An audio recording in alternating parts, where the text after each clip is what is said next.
we're just kind of catching up in the room. We have a very awesome panel today. I'm Angie Westhoff. I'm the Director of Growth for NettWork Global. These are some of my friends who are also real estate agents in St. Louis, and we're just going to go ahead and get started because I know everybody's time is valuable. So why don't we just go ahead and do a quick introduction. We'll start with you, Jessica. You can tell everybody who you are and how long you've been in real estate. Hello, I'm Jessica Vargas. I've been in real estate since 2016. I got licensed in December of 2016 and sold my first house in 2017, and then I joined a team, and then I went on my own, and then I started a team, and before that, I sold cars. That's me. I'm Tim Kister. I've been in since 2005. I sold in June. I got my license. Sold my first house in August of that year. Prior to that, I'd had literally 32 jobs. That's a lot of jobs. Can you go through each one? You know, I could. I 33 could, is the but we charm. don't. 33rd is the charm. That's right. 33rd time's the charm. I'm Steve Horn. I got my license in 2011. I was a builder at that time, custom home builder, so it seemed like a good tool to have in my tool pouch. So I used it sparingly in those first few years, and then the last 6 or 7 years I've gone to just doing full-time real estate. So we'll go ahead and get started. Now, we had some questions that we sent out to the panelists already, and a few of them have been mentioned that they would like us to go through them. So Those are the good ones. yeah, they are the good ones. They are the good ones. So we'll start with you, Jessica. How long did it take for you to start making money in real estate? It actually took a long time, and whatever everybody's definition of a long time is different. It took me 6 months to sell my first house. I like to do things well, and I was so scared to work with my friends and family because I thought that I didn't know enough. I wanted to know everything before I took action, and so it took me a long time. And also my first clients were very difficult. We looked at like 60 to 70 houses, and the lady had like super OCD crazy, like had to be clean issues. So I didn't know about new construction or how to work with new construction, so it took a while. And then like I went through some really hard times financially because I was a single mom, had my kids in private Catholic school, and so paying for that and living expenses was really challenging because I was on a straight commission job at the car dealership. And so the car dealership told me that if anyone told them that I marketed to them or spoke to any of their clients about real estate, that they would fire me like immediately. So I wasn't allowed to speak to anybody that I knew about real estate, which made it extremely challenging to start my business. So I didn't know what to do. So it really took about a year and a half before I actually made money. And I had to take a really crappy job that I hated. I worked as a security guard at a manufacturing company, and I walked through the plant overnight, like 4 10-hour shifts in order to pay my bills while I was making the transition. It was miserable. I hated that job. Yeah. So how long after you did the job did you get to transition into real estate full time? So I did 6 months of studying things and working with that one buyer, and then I joined a team, and the team gave me some leads and gave me people to call and taught me scripts and helped me. And actually, bizarrely, it was a different team, but it was in this office space. So I worked on that team for 18 months, and in the first year that I was with them, I sold 32 houses. So it really helped me to get going and replace my car sales income and pay for my kids to be in private Catholic school, So yeah, it took probably, and a year and a half I would say it took before I could replace my income. Yeah, and it was hard. How often, because you just mentioned that you were working a lot in your other job, how much time were you spending with your in your real estate business during that time? I think, in order to earn full-time income, you have to put in full-time hours. So I was working the minimum number of car dealership hours that I could, which was like 36 hours, and then I was working about 35, 36 hours in real estate at the same time. So 2 full-time jobs. Two full-time jobs. Plus yeah. being a mom. Wow. Yeah.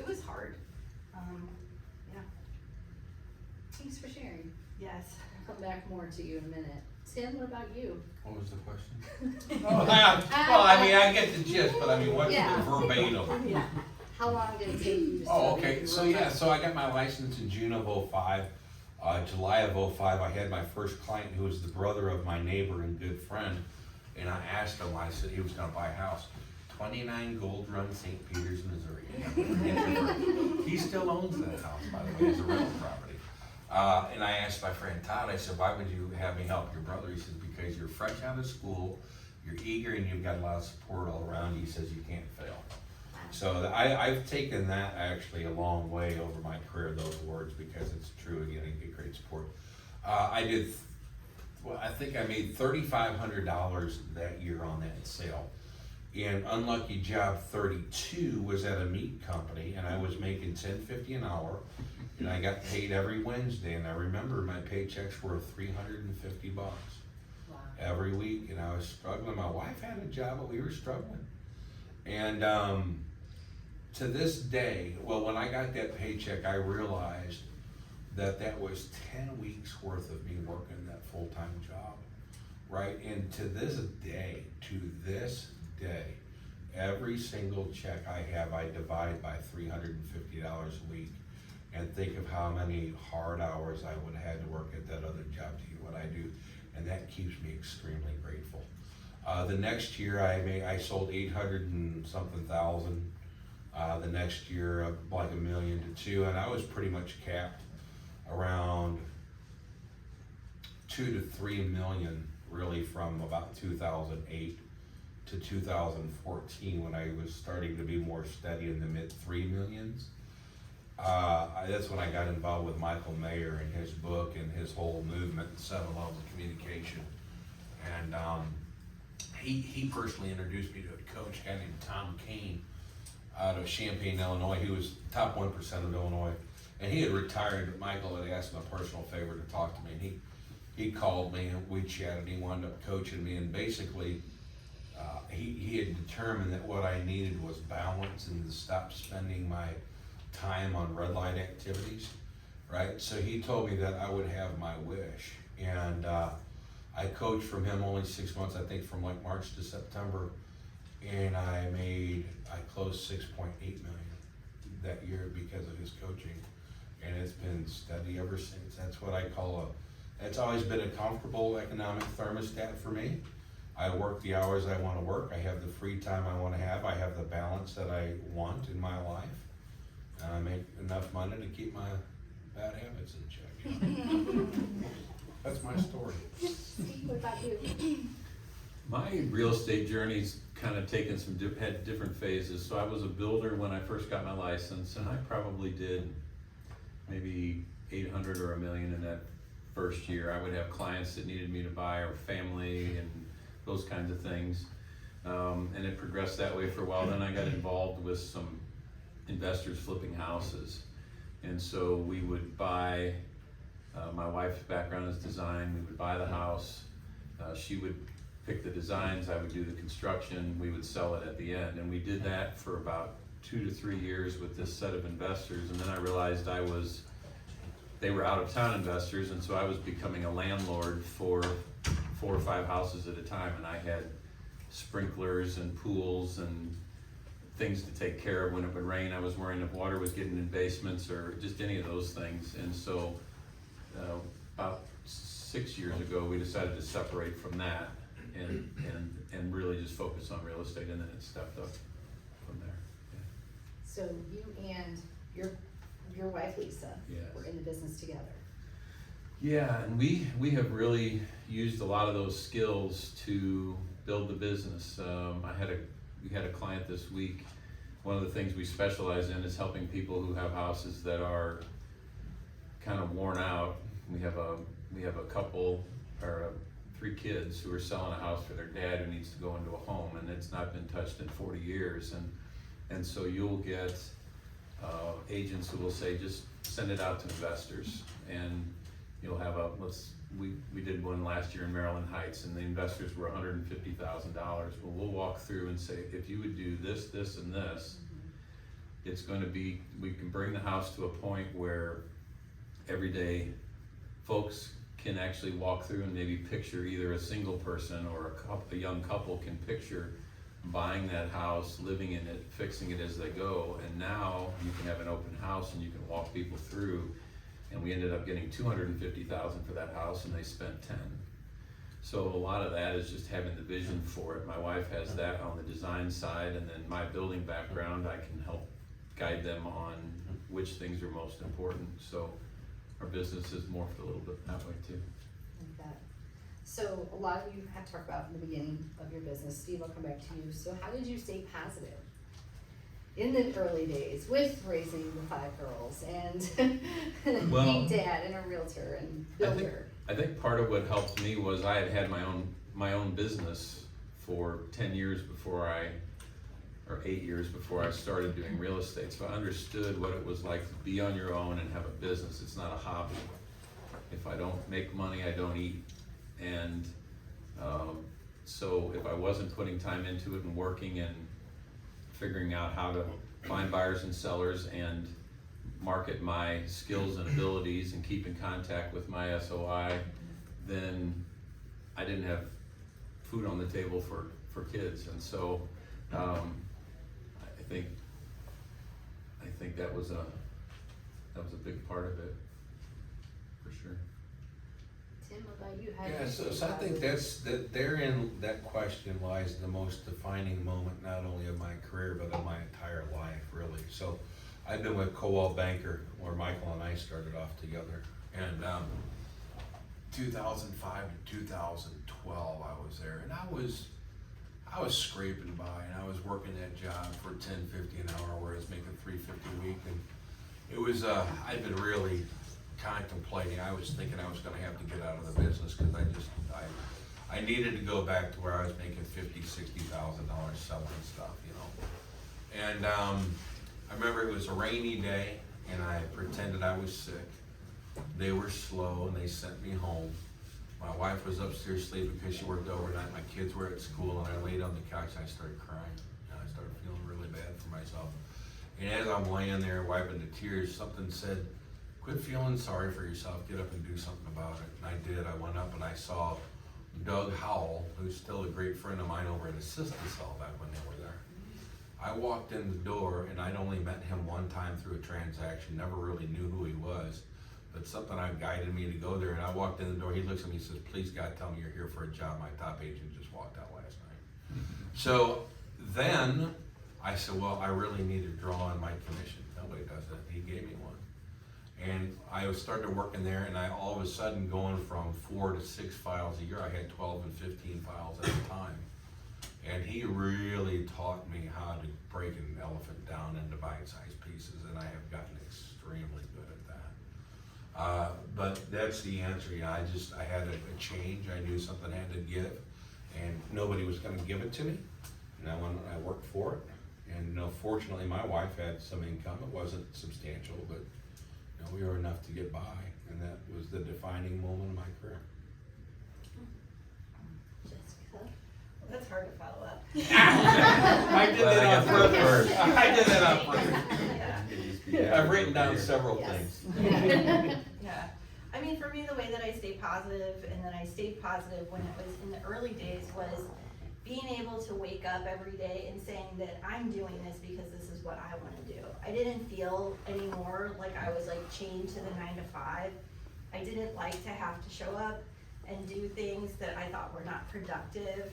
Like in my car sales job, I didn't like how they ran the business all the time. I didn't like some of the verbiages and the sales, and I felt like I wanted to be able to wake up and know that the marketing that was going out matched my values, matched what I wanted to say.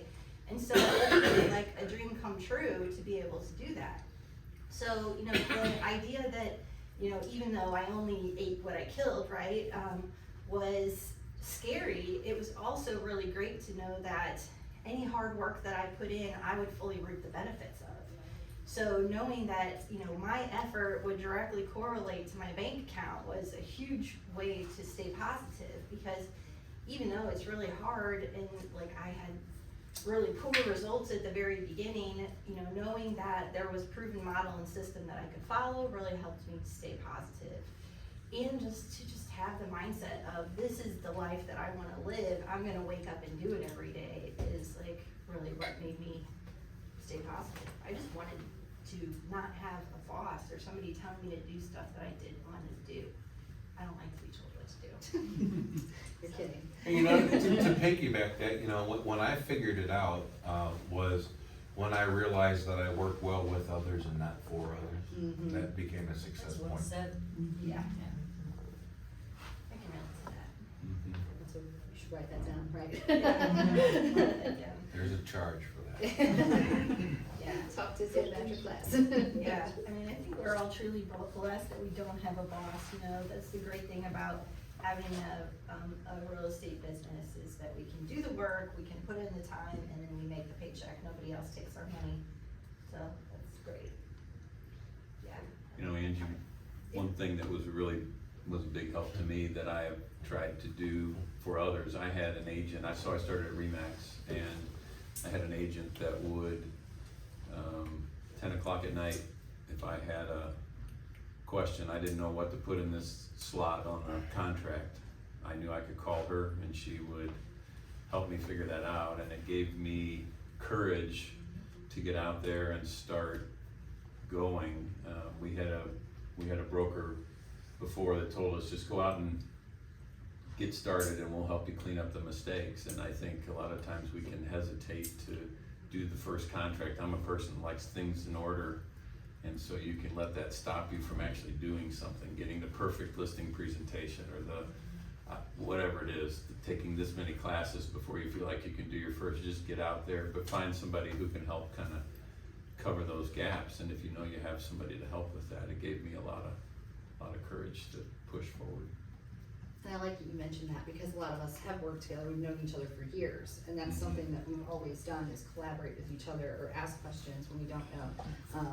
We all have called each other. I know I've talked to you and Tim, and you guys have called us, and it's been really great because you have to have that support.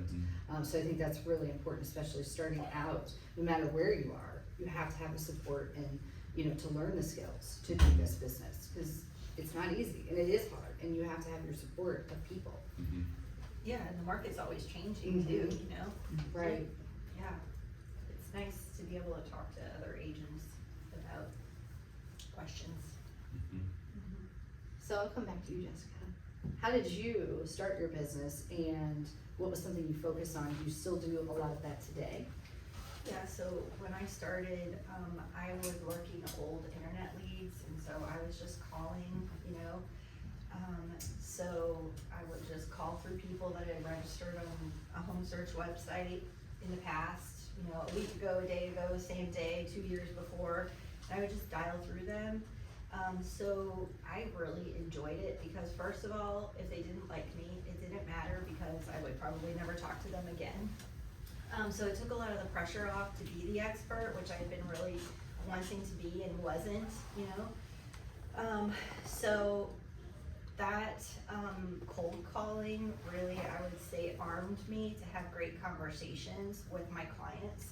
So even though I don't necessarily spend a lot of time cold calling every day now, the scripts and the language that I learned with making those calls before is something that I have now. I learned the language of real estate. I learned how to talk to buyers and sellers, you know? So it really armed me and made me an expert because I was in the crossfire on the phone with these people over and over again. And it was great to be in an environment at that time where there was other people making the calls. So I sat across from somebody who was like what I would consider, you know, a black belt in real estate, listened to them make their calls. They gave me feedback on my calls, and it really helped me to be able to have like good conversations in the future.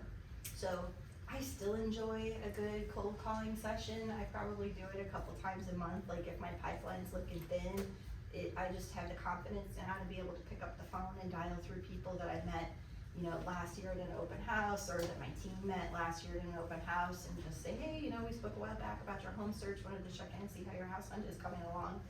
And that's it. And then they just start talking. So it really took the fear away. It ripped the Band-Aid off. So I don't do it as much as I used to, but man, I sure do enjoy it. What do you do today? So now I mostly talk to people that I know. I am allowed to call my past car sales clients now that I no longer sell cars there. You know, it's awesome to be able to call people that I know and ask them about their family, invite them to events. So now the calls that I do mostly are focused on inviting people to events. So right now, my team, I'm co-hosting an event with Kathy Heitzman in the office, Suzanne Bennett in the office. So what we're all doing is we're inviting our clients to a bowling night. So they're branding it as their event, I'm branding it as my event, it's all individual, but it gives us a reason to call people that we know. So, you know, Plaza Lanes, June 15th, 5 to 7 p.m. You got, you know, it's been a while since we last spoke. Wanted to invite you to this event that I'm having for my business. It'd be great to catch up. So it's a really easy call to make. So I no longer have to make the hard calls. And then those people, they're so happy to hear from me. I'm not bothering them. I'm not calling them to ask them for business specifically. So I run an event pretty much once a quarter. We did a shred event last quarter where I had the shred truck come and park outside, cost me $300, and I was able to call everybody that I knew and invite them to something. And I didn't have to say, hey, who do you know that's looking to buy, sell, or invest? I did say that very often when I called, but I didn't have to. I was coming from contribution, I wasn't being a nuisance, I was giving them something of value. We did it on tax weekend, and so a lot of people had stuff that they wanted to shred. Like, we had a great turnout, it was valuable to people. I got to shred a lot of stuff too. So you went from cold calling in the beginning to now doing events. Yes. And just staying in Inviting relationship. people that I already know to a quarterly event. Nice. Tim, what about you? When you Well, started? first of all, Yes. talking about what she's saying, just remember that the number one reason to call somebody is to invite them to something.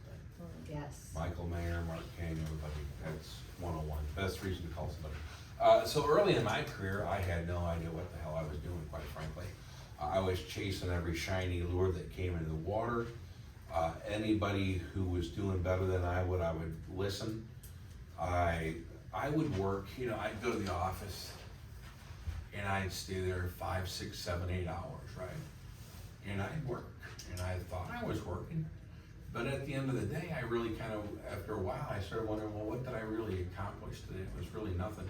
And you'll remember my comment about how my business exploded with that coach after 6 months. What he brought to the table was, he taught me very clearly that you can't serve two masters, and quit chasing the shiny lures in the water, right? So he asked me what I envisioned my business. I said, yeah, I like to work with people I'm comfortable with, because unlike her, I'm not very good at cold calls, and I'm probably good at it. I just don't want to do that. That's not what my business dream looks like. So we just kind of shaped it into really going after what I wanted and making my dream. And I can make, if I wanted to work a ton more, I could make a lot more. But I'm at the point now where it was asked of me by one of my coaches, you know, the 3 T's in life are time, talent, and treasure, right? And you can always learn a new talent. You can always make a couple bucks, but you'll never get them enough time. You'll never have more time. So Mark King, you know, we all know who he is. Anyway, he taught me very clearly how to put a value on my time. And my time is more valuable than anything I possess, because I'll never get more of it. And I chose that the money is where I'm comfortable. I have enough to save for my retirement a little at a time. My wife's got a job. I'm able to pay my bills. I have the house that I want. But my value to myself and my gift to myself through my business is the time that I get to spend doing the things I like in the places I like to be. So if that makes sense to you, that's kind of where I kind of roll in. And so really the difference was learning not to serve two masters, finding one thing to learn and do it very, very well. And Jessica's absolutely right, it takes work. I mean, but you know, eliminating that coach really helped me just get rid of all the red line activities. People don't believe this when I tell them, I probably work less than 20 hours a week, and I'm not kidding, I'm like serious. I work maybe 15, 20 hours a week. But I do the right things, right? You know, I do what works for me, what my coaches taught me to do. And so all that time that I put such value on, I've chased that. And now I have time. I can't wait for the question I about know. what your It's daily coming. routine It's looks like, coming. cause I wanna tell the truth. It is coming, my friend. And that's what I got Steve's turn. Yeah, Steve, what about you? When you first started the business, what were you doing? And then today, what are you doing differently? So my challenge when I started into the business was helping people to see that I had shifted from building to real estate. I had a lot of people that always thought of me as a builder. And though building has been, and that knowledge has been something that has helped fuel my business, I remember going on I had a friend call who was looking at a house, and he called me up and he said, would you come along and tell us what you think of the house? I'm bringing my realtor. And I said, do you know that that's what I do? Oh, I forgot. So I was the expert on the building, got paid nothing, and she got paid for buying the house. Oh. And so I realized that I had to help communicate that to my database. And I am not a cold call person. I run the other way. I am in front of people. I like conversations face to face. I'll do some on the phone, but I'm mostly face to face. We did a lot with open houses. If you've met my wife, she is bubbly and fun, and so we would put her at the front door, and then I would be back kind of in the kitchen area, and if people had questions specific about the house, then she would funnel them back towards me. We kind of worked as a tag team that way, and we helped build our business that way. But I had a large database. We've lived here our entire lives, so folks that we know through church or clubs or activities, kids, all of that. And what's interesting now is people I sold to, now I'm selling to their kids. Right, yes. Sold a house to someone about 4 years ago, and they have 15 kids, Oh, God. 14 Wow. biological and 1 adopted. In fact, I laughed with them that I was gonna change my company name to their family name.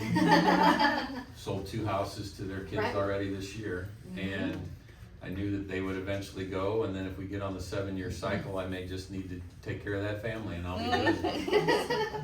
But I work with my SOI, that's basically, That was How we actually do it. gonna be the next question, so we'll just continue on with you then. How often do you reach out to your SOI and SOI sphere of influence? So. you know, I probably talk to 3 or 4 people a day, and I'm usually very strategic. I always like to come with, we were talking about something of value, so like I have a client who called a couple weeks ago, I helped them buy a house, and they're having an issue with the survey, so I'll call and check in on that. Or somebody, I have a friend, we sold them a house and now they're redoing the kitchen, so I'll call to check on that. We actually brought burgers out to their house a couple weeks ago and had dinner with them. I have another friend that we sold to him and his son and daughter, and so I met him for coffee. So I will do some calls, and then I will do a lot of face-to-face. Had dinner with some friends a couple weeks ago. They sent me a $900,000 buyer the next day, which was great. And so just reminding people that you're there, having a reason to, most of the people I'm working with are people that really are friends. So I enjoy that as well. Yes. So even working doesn't feel as much like work, because it's people that you enjoy being around. That's It's right. been great. Love that. Tim, about you, how I- often do you reach out to your SOI? Every single day. Every day. Every single day. And I'm extremely strategic about it too. I've graded my entire database, so I know who the low-hanging fruit are. I mean, that's the whole purpose of my database mentality, is to find out where the low-hanging fruit is and then just keep gleaning that. I would say on average through the system that I have, I may have anywhere between 5 and 7 calls a day. I don't call on Sundays. I let people know our holidays, or Mother's Day, or International Space Appreciation Day. Yes, I've gotten emails from that. So, space exploration day. Yeah, you know, I'm very strategic, and we'll kind of get into that when what my typical day looks like. But my SOI are only people I know and I like. I was challenged a bunch of years ago by that particular coach that I mentioned earlier to go through my database and be a complete shredder and just delete a ton of people's information. He says, if you look at your database and you kind of have any kind of negative feeling about that person, like you really don't kind of like them, he says, don't move them over here, just delete them. Or if you don't even know who it is. Yeah, or if you don't know who it is. Because a large database sometimes can be nothing more than just a list of numbers. I conduct my business on a regular basis over about the past 6 or 7 years with about 300 people in my database. Wow. So 300 people. Roughly. I think in 2021 was my best year. I did right at 11 million with like 182 people in my database. Wow. And you have no problem firing people. Oh no, I'm good. Well, so can I Yes, just yes, you can. So I had a house that I met. I met this lady at an open house, and she says her daughter's going through a divorce, and could I help her? And it was a $500,000 house, right? And I'm getting 3% on the deal. Hell yeah, I'll help her. So we get under contract. Everybody's saying what a great job I'm doing. The dad, by the way, the father of a daughter who's going through a divorce happens to be an attorney. What could go wrong? So we get under contract, a couple things shift. He starts taking over. Now keep in mind, daughter, when they sell the house, is gonna buy $450. Mom's gonna buy $400 to be up here by the grandbaby. And when I realized what the father was like and the control he had over the situation, and the deal fell apart because of the father, I presented them with a release of contract and I walked away from them. I don't care how much money I would have made on that. It doesn't matter because I wasn't gonna be treated poorly. I didn't like those people. And quite frankly, I'm better off because of it, because I really feel truly that was a deal that would have gone in a lot of bad different directions.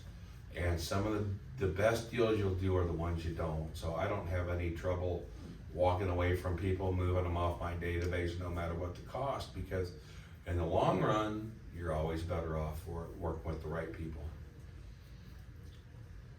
Awesome. Jessica, what about you? What's your SOI? Mhm. How often do you reach out to them? Okay, so, we cast a wider net on my team than Tim does. We market to the whole database. We send at least 3 emails a month, and then we send 4 texts per quarter. Ideally, we are also calling, but I don't call everyone. I mostly focus on calling my A+ people, the people that have bought from me before, who are my raving fans, who like my Facebook posts, who, respond when they get my text message.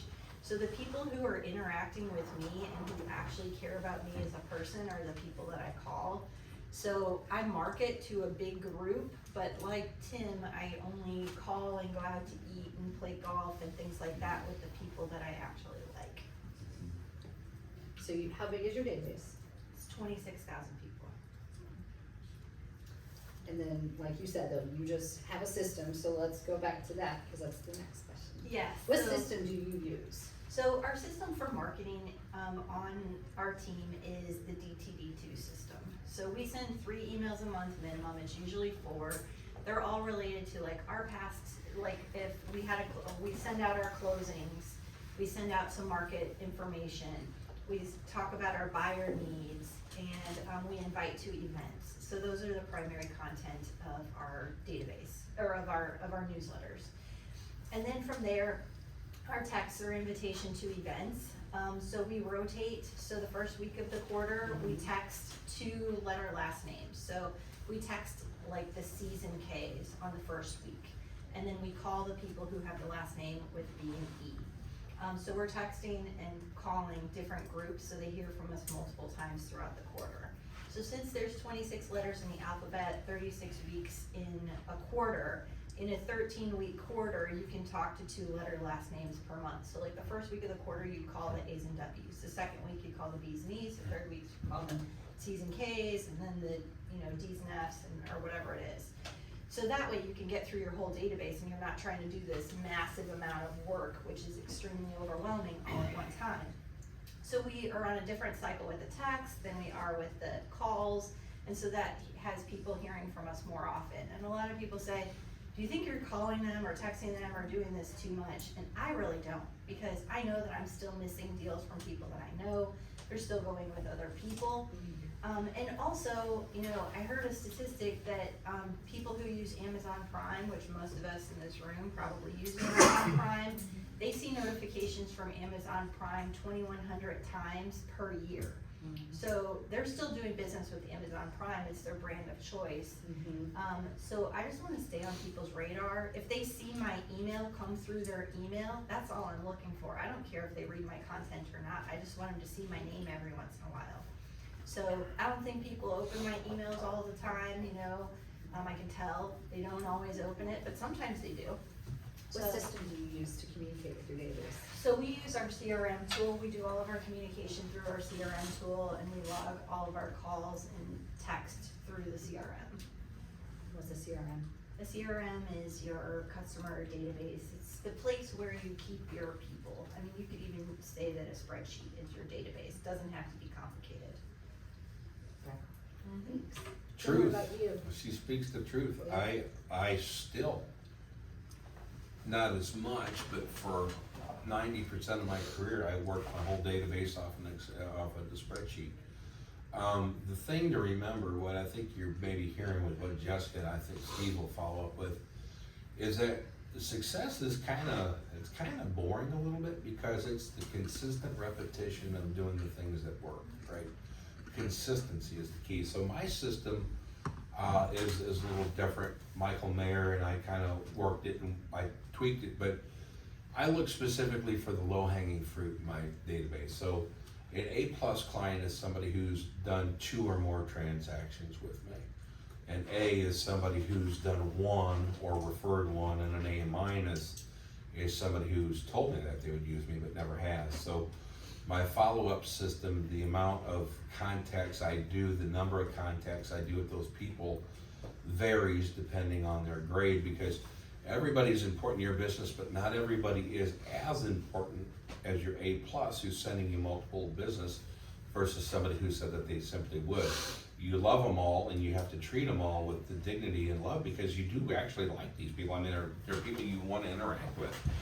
But in doing so, I've able to manage in my world a lot easier and a lot simpler, to where I'm not spending tons and tons of time connecting with the right people. So for example, by default, if I teach the class, it's A+ are once a month, your A's are every 3 months, and your A- are twice a year. I actually do it quite a bit more than that, just because I've developed that into a little bit more thing. But Jessica's absolutely right. I don't really care too much if you read my email. I want you to see my name. And just remember the point I made earlier about the best thing you can call a person about is to invite them to something. But sometimes you hope they say no, they can't make it. But you know, I mean, I'm being honest. But the fact that you thought of them and invited them, and if they do come, well, then it's great. You know, you get to spend time with your favorite people that love, know, and trust you and refer you, you know? So that's kind of my system, but you have to be consistent, don't you think? I mean, it has to be every day, and you have to have some kind of system around it, because otherwise you'll lose track and you'll fall off course. Can I ask a question real quick? Yes. What are you saying when you're calling them? A little bit of variety. So one. one thing I've done is I've hired somebody to monitor my top 75 people on Facebook. Okay. The road to hell is paved with good intentions, right? It's my intention to keep up on Facebook, but I know I'm not going to do it long at a sustainable level. So I hired somebody to do that for $150, and every Tuesday I get a report. It's just a recap what everybody did on Facebook over the weekend. You might have 50 people who really didn't do anything, but you've got 10 people who had something really great happen in their life. So that gives me a talking point when I call my people. A lot of times I sit on my front porch on my butt smoking cigars, quite frankly, and just dialing the phone because I'm thinking of somebody, or you know, I drove by their neighborhood and they might not even be on my list that day, but I call them and I touch base. Hey, I was just thinking about you. I have found the most effective way of communication, the highest rate of return calls, is Facebook Messenger. I think I've had one person in all the hundreds of Facebook messengers I've sent not reply to me, and he wind up replying to me later. It just took a little while. So social media interaction, I think, has been very, very key to me. Somebody gets a new dog, new puppy, you go on Amazon, $15, send them chew toys. You know, somebody's kid scored the first goal, he's 10 years old, you send him some Dairy Queen gift certificates, you know? Just thoughtful things like that, because it's just how I want to do my business. And if you think people love you for loving them, wait till you love their kids. They'll love you even more, because they care more about their kids usually than they do themselves. You know? And just to add on that too, I think that you added something really valuable with a lot of the agents here over the weekend, because you gave a script around calling for Mother's Day. Like, don't call on the day. Yeah. If you want to share that real quick. Yeah, just as a nice way to so touch- when it's a client's birthday, first of all, I always have something dropped off. I have an arrangement with Adrian Swanson with Tastefully Simple. So every home anniversary and every single birthday of all my clients, she hand delivers a nice goodie package of real nice Tastefully Simple stuff. She takes a picture of it at their front door, sends it to me, which I then send to them and say, hey, there's something at your door. Well, they love that, right? But I never call them on their birthdays or like on Mother's Day. I always wait till the day after, or maybe 2 days after, and then I call them and I ask them, hey man, what was the best part of your birthday? Because now they get to relive their birthday, and everybody realizes when it's your birthday, it's really kind of your birthday month, right?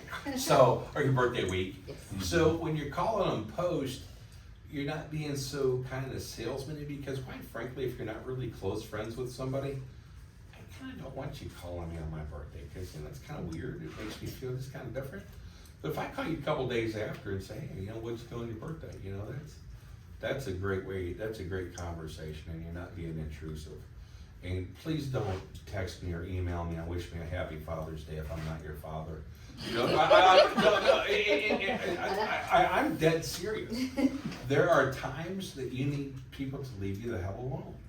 And I'm getting sick and tired of getting these emails from people I don't even know. Yeah, wishing me happy Father's Day. I mean, I got one wishing me happy Mother's Day. What?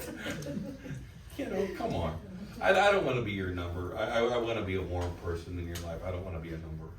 And I refuse to treat people like that, and I refuse to be treated like that. So, just kind of my 2 cents. I'm deeply passionate about that, by the way. We know, we can tell. Steve, what about you and your SOI? Do you have a system So, around well, communicating?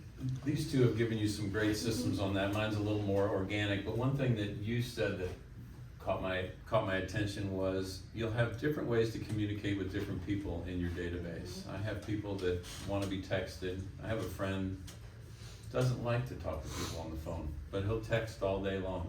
Some people want to be messaged on Facebook. Some people want a phone call. Some people don't want any of that. They want to sit and have a cup of coffee with you. So if you get to know your database through time, everybody has a different way to go.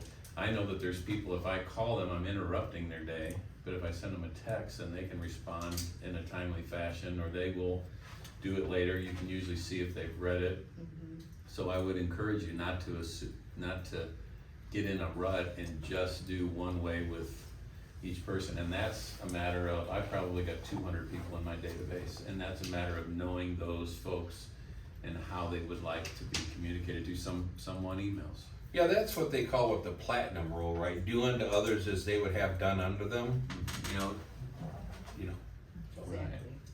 Communicate the way that they want Yeah. to communicate it with. Absolutely. And in our profession and what we do, it's very important to do that.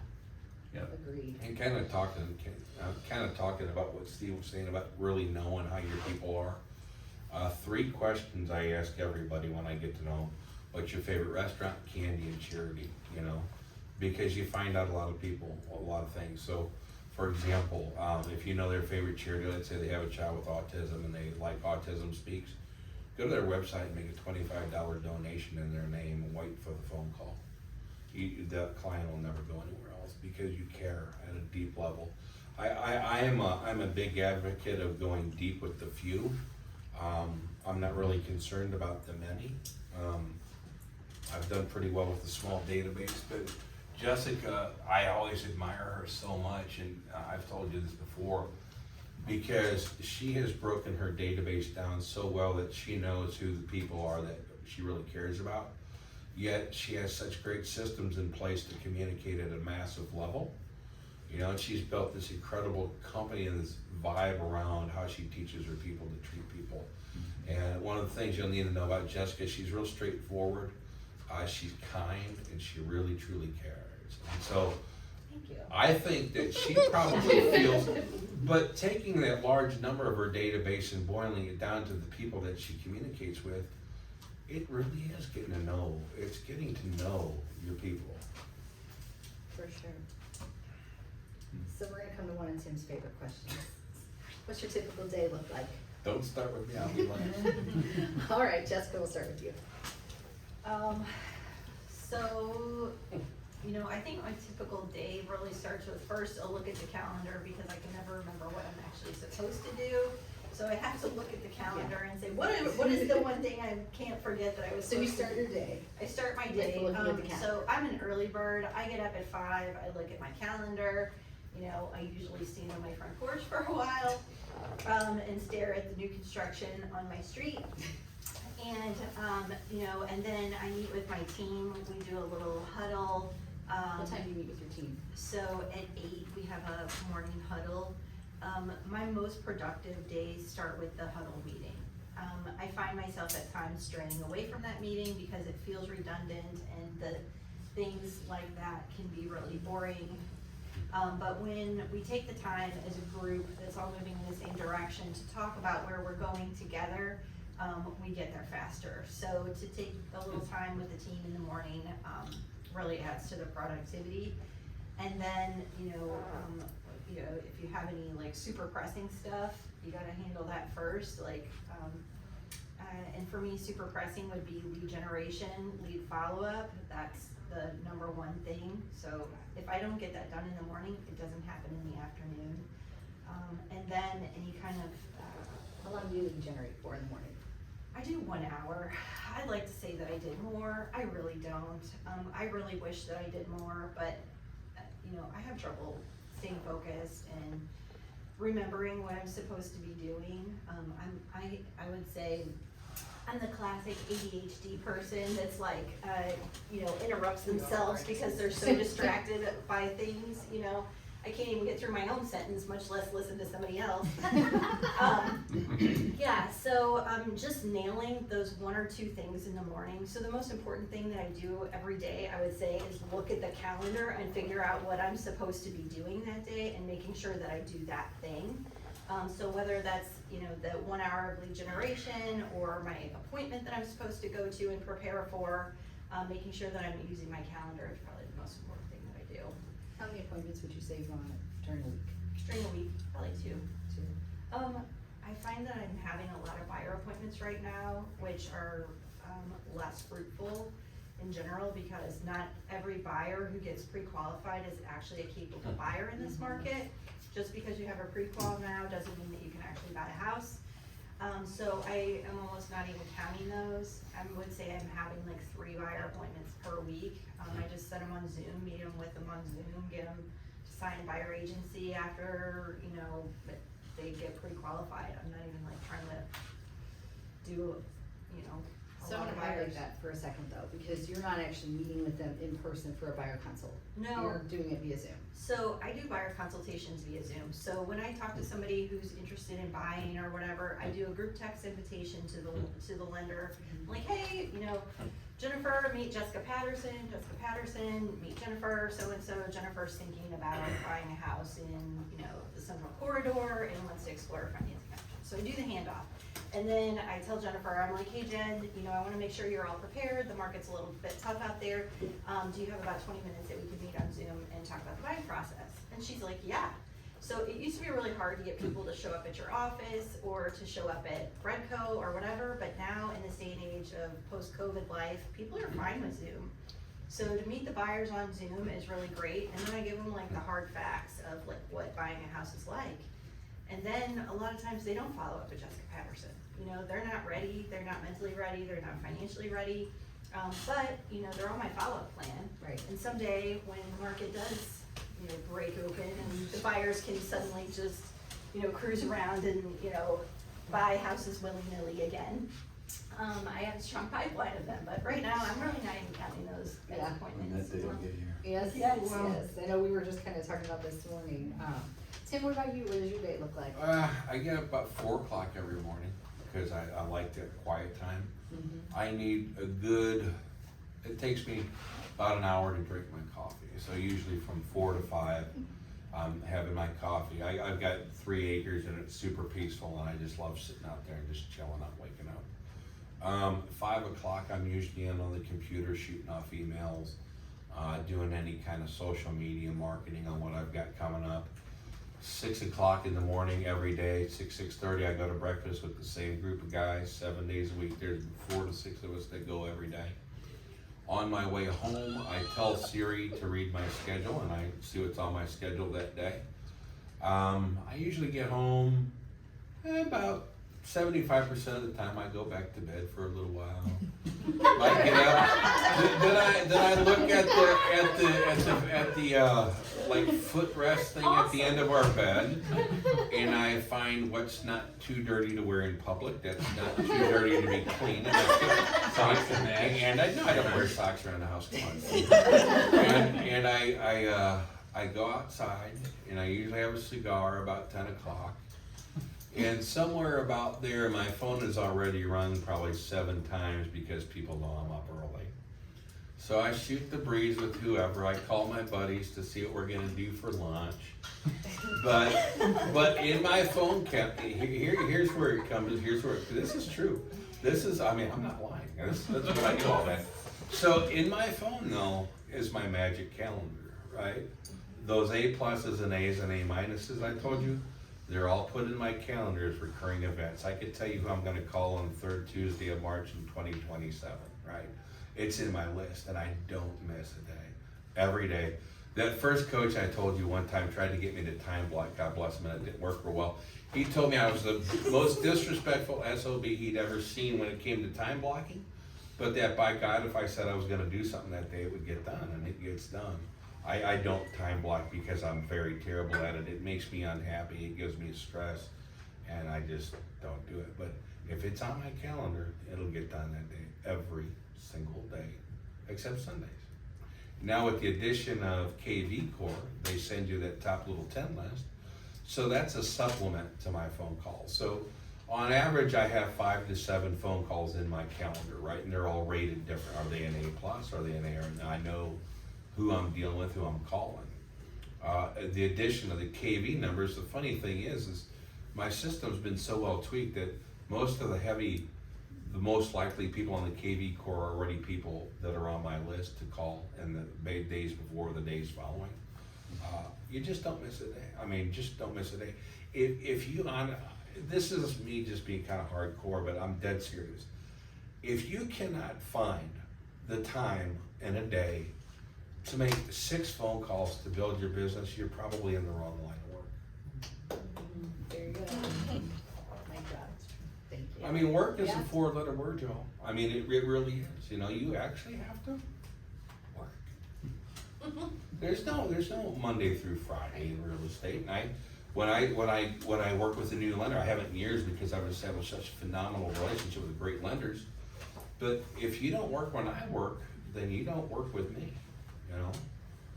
It's just how it is in kind of my world. I'm kind of hardcore about that, but you gotta That's work. good. You gotta work. But yeah, you have to set the standard Yeah. too, and agree. But again, it's nothing more than being consistent. It's doing the right things over and over and over. Consistency. Steve, So, how you, your typical day? well, my typical day starts, I'm fairly early, I'm probably. Beignets from Cafe Du Monde. He was a builder. Usually up about 6, and I start, I read every morning, so I spend about half hour, 45 minutes reading, and then I do about 45 minutes of exercise, so I take care of myself. Michael understand. Try and take care of myself first, and then take a look at my calendar, and my calendar has got a lot of different things. Right now, I'm helping a client who is separating a house from the rest of a piece of property. So I'm dealing with some of that, but that also involves 4 or 5 people that are in my sphere, so I can have contact with them. So a lot of my day gets guided by how am I reaching out to the sphere. It's not as regimented, same 4 or 5 people. I've got folks who want to hear from me once a month. I've got people who want to hear from me once a quarter. I have people that I talk to 4 times a week. So it just, that all varies. And then dealing with the buyer, and then obviously the business of the business, inspections and those kinds of things. So my days vary, which I like. I like variety. But you also put time in with your family too, Mhm. because that's important. I do. And I've that's- got 5 daughters and I've got 5 grandkids, and yeah, so I'm taping a ceiling right now for my daughter who's finishing her kitchen, and I spend some time doing those things as well, yeah. And you're at the botanical garden recently too with the Yes. grandkiddos. So. I have every Thursday afternoon is my time with PJ, and we have, and that's one of the great things about being a grandparent. So we go to Chick-fil-A, but she doesn't like chicken. So we have French fries, chocolate milk, and ice cream, and I'm allowed to feed her whatever That's right. I want to. Yeah, so it does, it gives me the flexibility to do those things. I have a daughter that lives in Orlando with her family, so it gives me the ability to take off and go do that as well, but I spend a lot of time So, helping kids. so there's one thing I noticed about the 3 of us, we're all early risers. Yeah. Well, I guess maybe there's something to be said with early bird gets the worm, huh? Mhm. Could be. Could be. So, early birds. Question for you guys. Another one. What's your biggest challenge right now in this market? In your business, in real estate, what's the biggest challenge? Jessica, how about you? That's a great question. So biggest challenges, I would say, is around buyers in general, finding buyers' houses, helping sellers to decide that they want to buy if they have a reason, and finding the motivated. So I'd say finding the motivated buyers and sellers. Sellers today really, they have a blank check out there waiting for them, and it's just really when it comes time, is the right time to cash it. And so many people have paid refied in the past 3 years and have like a really great interest rate, so they don't wanna sell. And that's totally fine, but there are a lot of people that do need to sell. A lot of investors that are looking to get out of owning their rentals, they're tired of it. People who are ready to downsize and go to a condo, or who want to simplify things for their heirs and maybe even go to an apartment, So, just really having the great message to be able to convey to people so that they know that, I don't care if they buy, sell, or invest this year or in 10 years, but, to put the bug in their ear who are the motivated people so that I can get the referrals that would be actually ones that convert. So finding the motivated, the buyers, they're challenging right now. Where's your opportunity right now? I'd say the opportunity in general is to just go deeper in my relationships. It's hard to go deep in your relationships sometimes in different periods of your life. I didn't really want to talk to people for the last couple of years, to be honest. Like, both my parents died in 2021, so I didn't like talking about it. Get it. So, Get yeah, it. I avoided talking to people for a while. Yeah. But how many listings do you have coming up? I have several listings coming up. Yeah, I think I have in the next 5 weeks, probably 3. So it's good. Awesome. Tim, challenges right now? I think my biggest challenge, and it's always been this, but I've never really paid any attention to it until about the past 6 months, is helping guide buyers and sellers away from emotion and more into the logic of the transaction, because real estate is an emotional decision. I get a lot of hot-headed people out there where their first reaction is to be rude or mean, screw them, I'm not doing that. I'm one of those people who is really, boom, on it right now, right now, right now.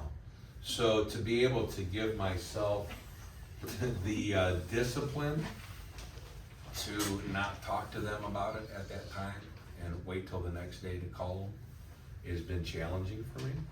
I think one of the things that's also challenging for me is on a growth perspective.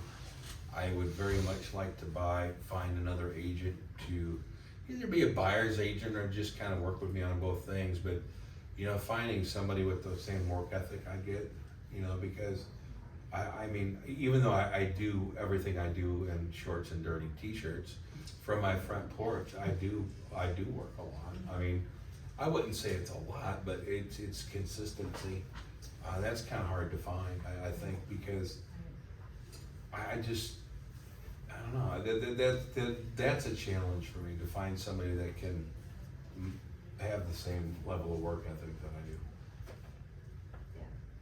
It's a common And thing. standards. Yeah. Standards. Yes, Mm-hmm. Yeah. Sure. absolutely. And integrity. Yeah. Yeah. Yes, Mm-hmm. yeah. Steve?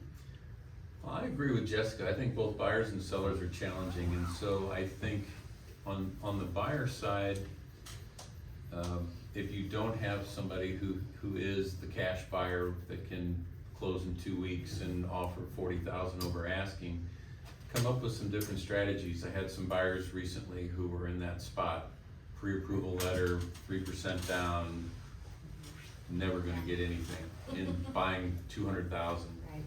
And so we took a different tact, and I do this quite often with them. I'll go back, I'll look through the market. What are some things that have been sitting for a while? Where are some things that we can actually walk through by ourselves without a team of agents FaceTiming folks in California trying to buy the house as well?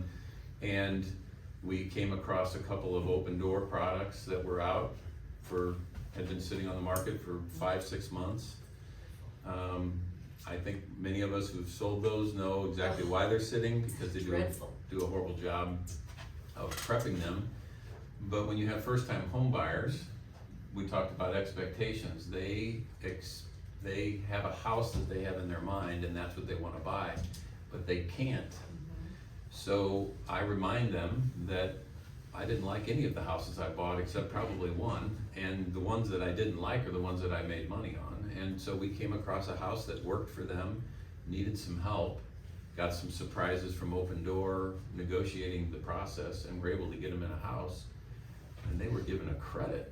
That's not happening right now. So taking a different tack there. And then on the seller side, using building skills and my wife's design skills, I'm helping somebody. This is a listing that'll be coming soon, separate off a house from a piece of property, going through the city of Sunset Hills to make that work.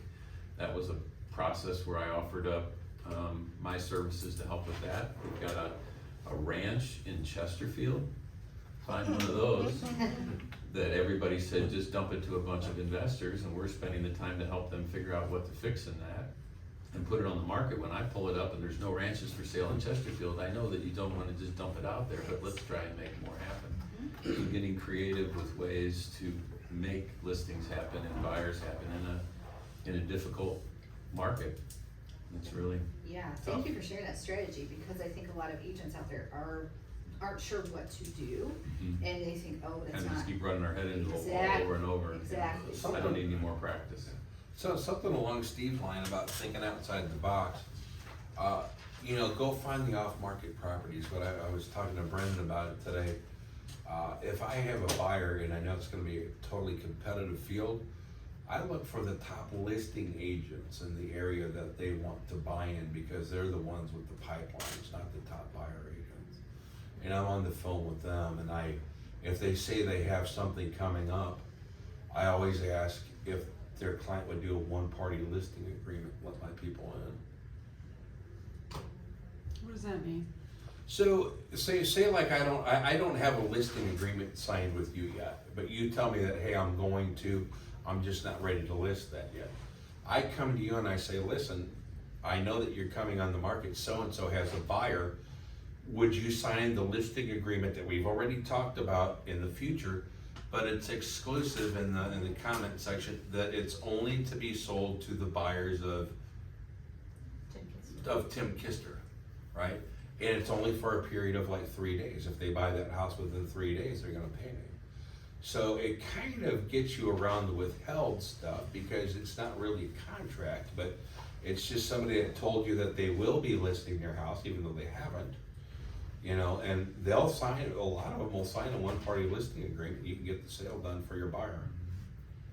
That's pretty cool. Jessica, any strategies you wanna share? Yeah, so I would say kind of like what Steve said, you know, definitely with the buyers, looking at the stuff that's older, stuff on the market, and then doing those consultations with them, explaining to them ahead of time about the market so that you don't have to go through all of the heartache that it is when you write a lot of offers for buyers, and kind of setting them up ahead of time. What was the question? No, we were just going off challenges and opportunities, and then they Yes. started going with strategies, so I wanted to Yes. include you in on that, and like, Yes. so they were sharing strategies, and I was like, well. They ADD. This is what we're. It's been an hour. It's been an hour. I know. Yeah. One more though for you guys, and then we'll open it up to everybody else. The big one. Mm-hmm. Why do most agents fail in this business within the first 5 years? I will talk about that. You wanna talk about it? Okay, Sure, we'll open it yeah. up to you, cause I know that the others. Yeah. Very, So, yeah. I mean, I think that the reason that most agents fail is because they expect full-time results from part-time effort. I don't think that the agents who are expecting to make money and are not are actually working 8 hours per day. I would challenge anyone who says that they're working to actually track their hours, because if you are actually working in dollar producing activities, you will produce dollars. In dollar producing. But what happens is people, they get really focused on designing their business card, and then they craft the perfect Facebook post, and then they write the most awesome newsletter, and they do all of these things, and it takes them so long to do all of those things that they didn't actually take the time to call their 5 or 6 people per day, you know? So I think identifying what is actually important and doing the work full-time will produce the effort. But when you actually are not working at something that will make you money, then you will make no money. So I think they're failing to actually do dollar-producing activities. I think one of the biggest failures I see is because they don't realize they can't serve two masters, right? And what I mean by that is when an agent's new, or you even switch brokerages if you're new, or whatever the case can be, they get flooded with so much information, like it's spray with a fire hose, everything's coming at them at one time. And they value the opinion of too many people at one time. And so they're trying to do a little bit of this guy's stuff, a little bit of that guy's stuff, a little bit of this guy's stuff. And they're serving too many masters. They really need to figure out what they want. And this is kind of different. Just how do you want to live your life? I mean, do you want to do it this way? Do you want to do it this way? I chose relationship-based business, right? So I just decided that I was gonna not serve two masters, and I started just focusing on those things, you know? Because when you have too much action in front of you, too many of us, me included, you choose the path of least resistance, which is generally inaction. And I think they bounce out of the business after a while with their tail between their legs in disappointment, when they're probably very skilled people. They just followed too many rabbits.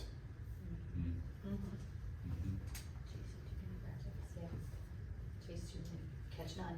Yeah. So, Steve? Well, I think my challenge with starting up the business, and the question was why are folks failing, is trying to get too many things ordered first. You hang around Michael long enough, he just moves forward and then he'll figure it out as he goes, right? I don't know what the answer is for that, but somehow when I get there, I'll That's pull right. in the resources I have around me and I'll get it figured out. And having that person that would answer my questions at 10 o'clock at night was a big help for that, because I didn't know everything about a contract. I didn't know all the stuff that was in the contract, and I wasn't the best at all of those documents, but I could find a buyer and I could I did understand how a house was built, and so I had some strengths in the midst of that. And then as I got going, I figured some of those out, but I think a lot of times we spend so much time, Mark always talked about the headshot, getting a Yes. perfect headshot and a Facebook page and a listing presentation and all of those things, and understanding the contract, every word in the contract, and we don't actually come up with a client to walk through that process. And then you're 6 months down the road and you haven't eaten and you're hungry, and so you decide to go try something else. And there are a lot of people in this office that are glad to help at any point. Yeah. I mean, I came in and I had a commercial deal, I hadn't messed with a commercial deal, Michael said, I'll help you, and so we had a meeting with a client, and you just kind of figure it out as you go, but. That's the truth, absolutely. On that about finding somebody to be in your corner, that's a huge thing.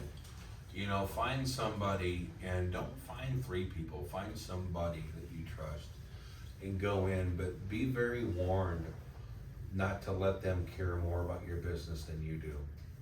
That's a quick way to disconnect with some really helpful people when they start caring more than you do. For sure. Anything else you want to add, Jessica? No, I would say just like remember what that one thing is, and like stick to doing that one thing. Which is lead generation. Which is lead Really. generation, Yes. it's just lead generation, whatever that method of lead generation Whatever it looks like. Just Yeah. do it every day. Yeah, Exactly. you have to do that Every every day. single day, Every day. because as soon as you take your eye off of that ball, then there is no business coming in.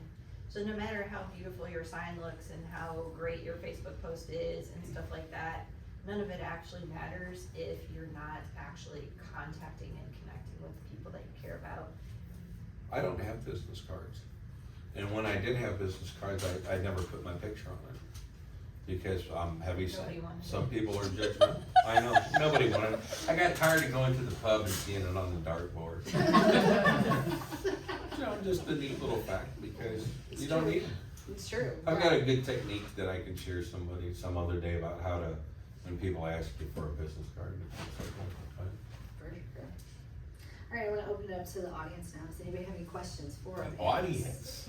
That was a packed room. Thank you for Michael. coming. One for Thank Tim, can you talk about your event coming up this weekend and how you do that for your top clients, and also how you get your vendors to offset costs? Yeah. 'Cause I think a lot of people think like, oh, if I have a client event, it's gonna cost me $3,000, and I don't have the money to do it right now. This is the first year that I'm doing 2 more expensive events, right? But to answer your question, this coming weekend, my lender partner and my title company, right? Title companies will help you out if they want your business.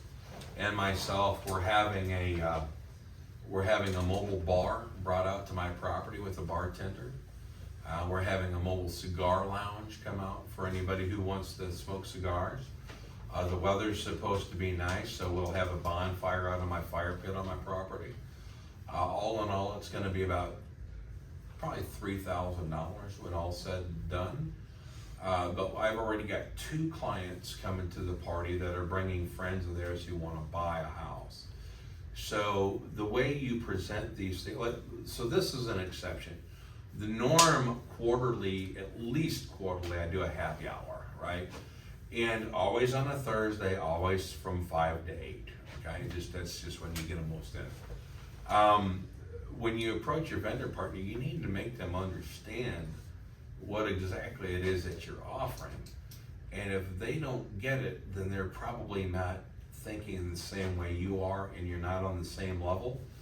But when I went to my lender partner, I says, Jeff, I want you to be a consistent partner. I need you to commit for 1 year. That every 2 to 3 months, we're gonna have a happy hour.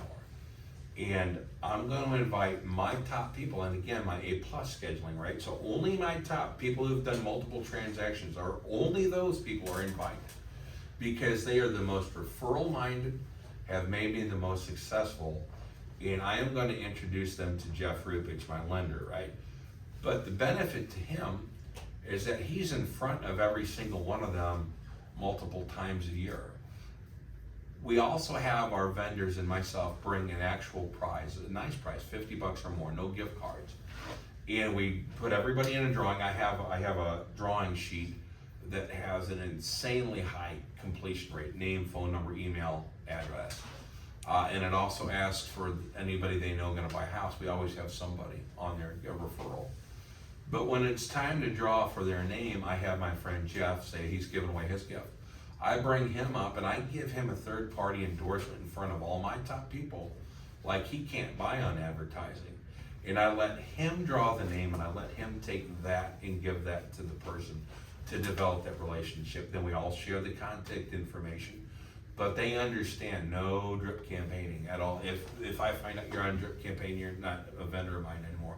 You can pick up the phone, you can go to lunch, you can do anything like that. And it works at a very high level.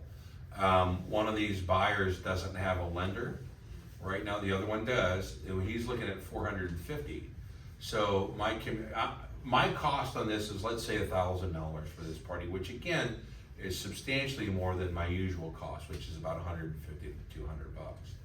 But we've already made, what, 3 times, 4 times the money, and we haven't even started the event yet. It's not for another 5 days. And in turn, my lender now has a great connection because I'm gonna introduce him through my mutual friend, which is an ambassador, because he's singing my praises to his friend.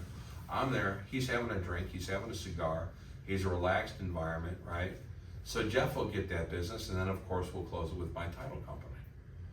When you find people that are on the same page and understand how a relationship-based business truly works, it's a give and take. You should always come from contribution and give first in that kind of a business setup. But at some point, if there's no take, it's no longer a relationship, and you need to part ways. And you can be classy about it, but you part ways you must. You need to find people who are like-minded. You have 250 or 300. How many A pluses do you have? I had 60 something, then when we converted them, only 42 came across.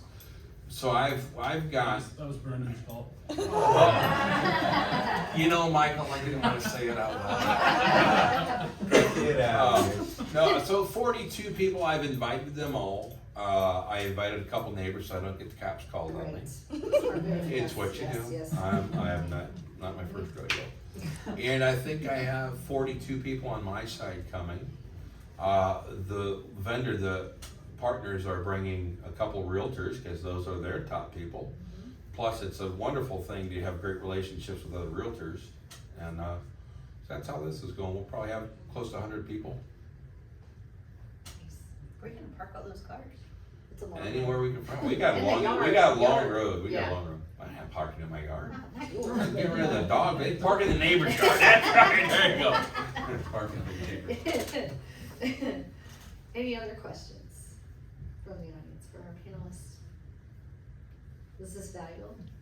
Yes. Everyone take something away? Is something, okay, the biggest thing that Tim always asks, if you wanna ask it, I'll ask it for you. What are you gonna implement today?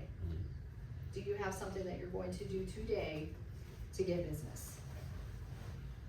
I think for me, for one of my biggest takeaways is always that it doesn't have to be super complicated. We tend to overcomplicate this business. Like literally, if you just left here today and talked to 5 people and just called and said, hi, how are you doing? How's the house? How are things going? I think if you do that consistently, like Tim just said, every day, and that's what everyone up here is doing, is just consistently staying in touch with their database. It doesn't have to be this elaborate, plan. It's literally just picking up the phone and calling your people in your database and connecting with them. And if you do that, over time, you can build a really, really Well, sustainable good that's business. exactly why I don't work 20 hours a week, because that's what I do. I just do it every day. You're absolutely right. It's not complicated. Well, pick something you like. Yeah, Yeah. yeah, exactly. That's it. Do what you love. And that was the eye-opening, what you said, that you are doing this event that is 3,000, but this is the cigars. And I know that you like those cigars because even some of the Facebook posts actually, Tim is saying. Pretty much all of them. And so you feel like a fish in the water when you're doing this, because if somebody who doesn't like cigars is not going to show up. Oh, they will, because I told them it's for anybody who wants to partake. We got a Oh. lot of non-smokers coming, but they're drinking fools. So Oh. they'll get all tipsy. And that's when I have them sign contracts. And the other thing is, what you guys were all saying is just pick this one thing, don't be perfect. That would be me, trying to have everything in line before I even start and going. And then what those people are going to think about me if I say so or so, just not to overcomplicate. One of the things that I think is, that I have to be careful with too, is we can use all these real estate acronyms talking to clients.